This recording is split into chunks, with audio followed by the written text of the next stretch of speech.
Bonjour à tous. Alors, dans ce petit vidéo, nous allons revoir ensemble comment dessiner un atome selon le modèle de Rutherford-Bohr.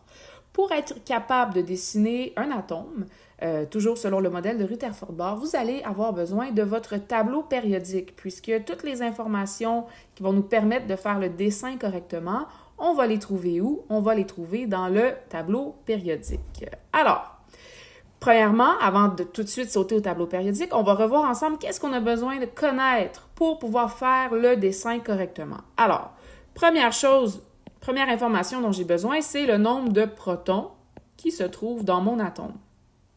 Où sont les protons dans l'atome? Ils sont dans le noyau. Vous avez tout à fait raison. J'ai ensuite besoin de connaître le nombre d'électrons qui se trouvent dans mon atome. Les électrons, eux, sont-ils dans le noyau? Non, non, non. Ils sont à l'extérieur du noyau et ils circulent sur quelque chose qu'on appelle des couches électroniques. Et ça aussi, j'ai besoin de savoir, il y en a combien dans mon atome? Donc, nombre de couches électroniques. J'ai aussi besoin de connaître la répartition des électrons sur ces couches électroniques-là. Est-ce que mes électrons, ils sont répartis un peu n'importe comment? Est-ce que j'ai un minimum ou un maximum à respecter sur chacune des couches? Donc, ça aussi, j'ai besoin de le savoir. En ce qui concerne toutes ces informations-là, comment je vais les trouver sur mon tableau périodique? Donc, le nombre de protons correspond au numéro atomique de l'élément. Le numéro atomique, je vous le rappelle, c'est le nombre entier qui apparaît généralement en haut à gauche de chaque case du tableau périodique. Ça correspond au nombre de protons. Donc, pour trouver cette information-là, c'est facile, on prend le nombre tel quel.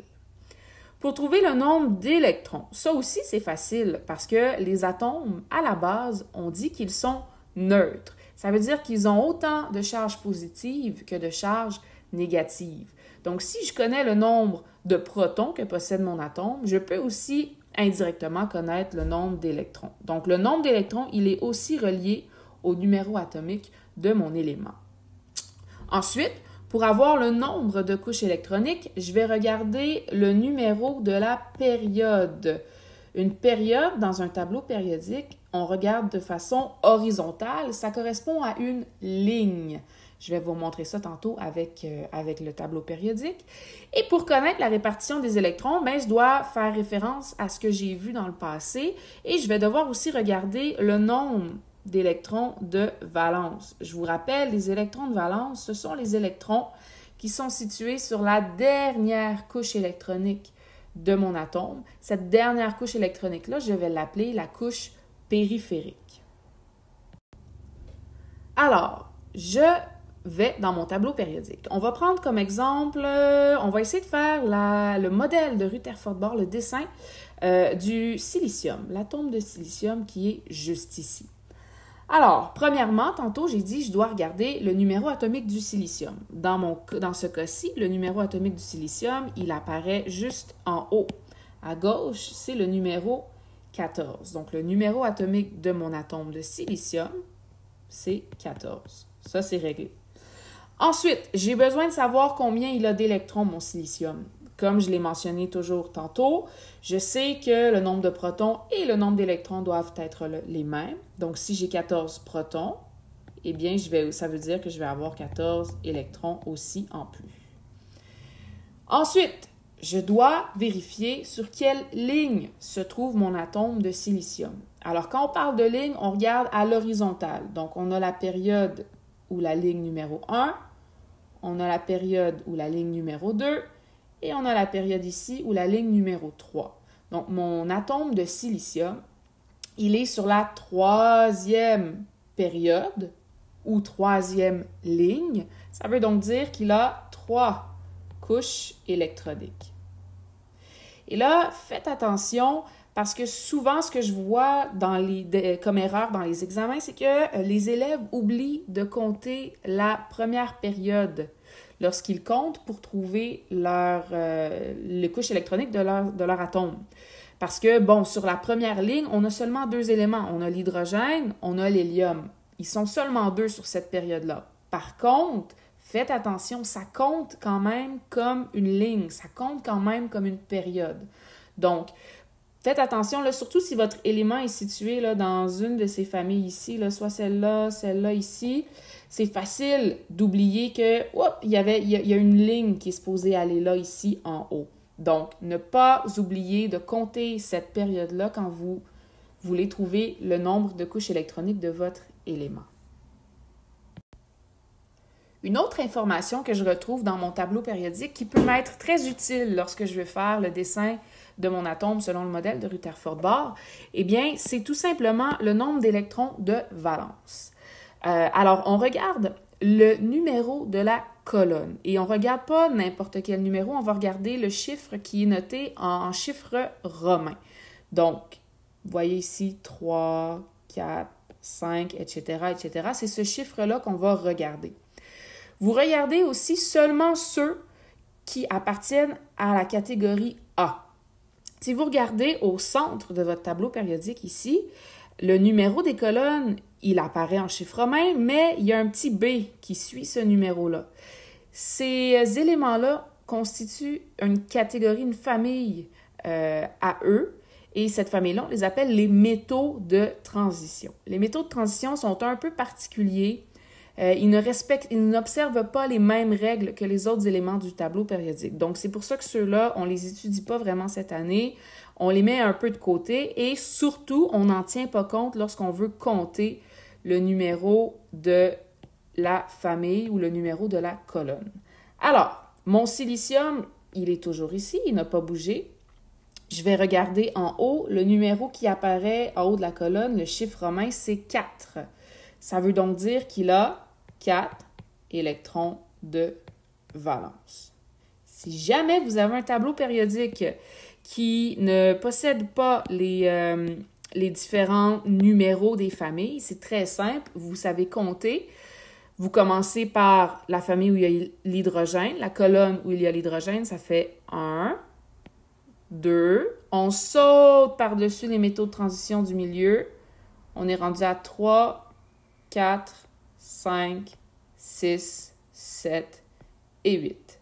Donc, si jamais vous êtes mélangé, si jamais vous n'êtes pas certain quel chiffre il faut regarder, vous pouvez vous-même compter, c'est très simple. Il faut juste faire attention de passer par-dessus cette section-là ici. Ça, ce sont les métaux de transition et on n'en tient pas compte lorsqu'on compte le numéro de colonne.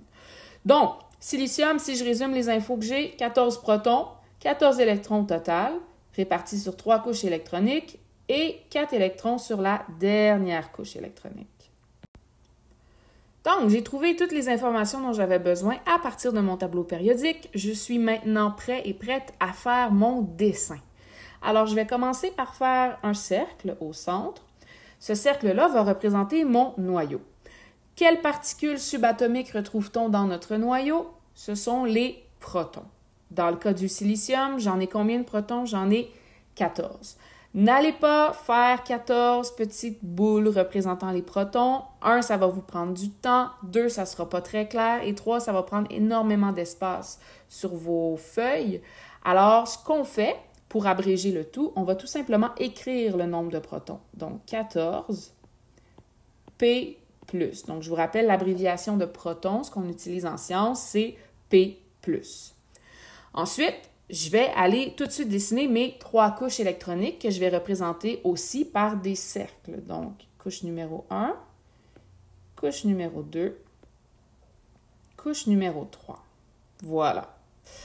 Et là, j'ai 14 électrons qui sont répartis sur ces 3 couches-là. Comme on a vu en classe, on ne peut pas mettre nos électrons n'importe où. Ils doivent respecter certaines règles.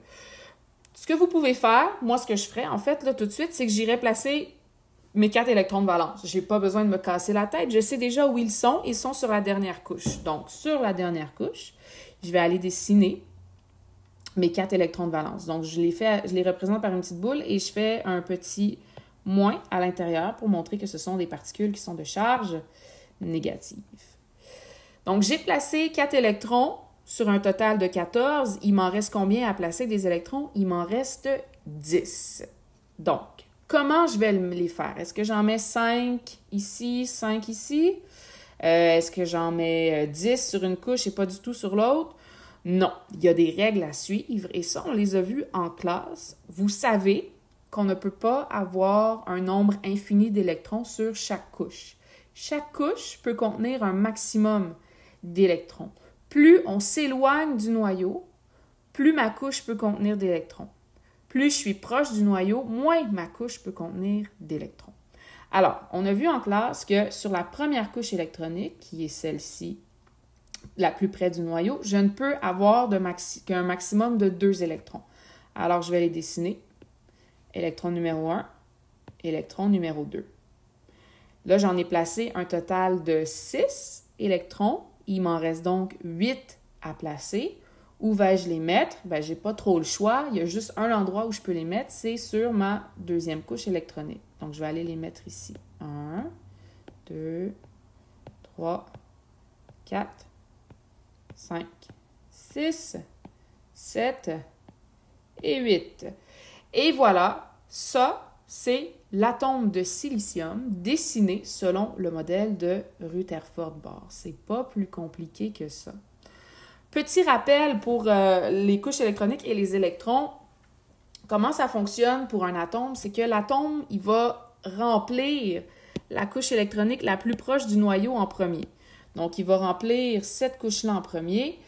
On va mettre le maximum d'électrons sur cette couche-là. Quand la couche, elle est pleine, on va dire qu'elle est saturée. Je ne peux pas mettre plus d'électrons. À ce moment-là, je vais aller remplir la deuxième couche qui se trouve ici.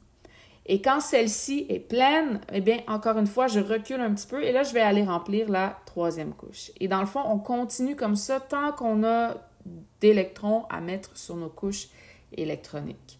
Mais c'est très important de se rappeler aussi que c'est pas parce que la couche n'est pas remplie au maximum que mon atome est nécessairement faux. Par exemple, la couche électronique ici, la troisième couche, je pourrais mettre un maximum de 18 électrons sur cette couche-là. Mais dans le cas du silicium, j'en ai seulement 4 à mettre.